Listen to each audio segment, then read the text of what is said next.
Hey guys, welcome back to the channel. In this tech tutorial video, we're going to reveal to you how you can add a Gantt view to your forms, boards and projects on monday.com. So let us guide you through it. So what you want to do, guys, is simply navigate to your board here on the left hand side inside your workspace.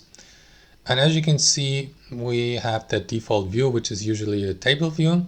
So if you'd like to add more views, guys, simply click into that plus button next to the selected or current view and select one of these supported board views like Gantt view. And that's it. Let me just skip that here, that as well. And now you see your items and your tasks listed in a Gantt view here so that you may, for example, move them, for instance, change the position and add more projects and tasks through the Gantt view.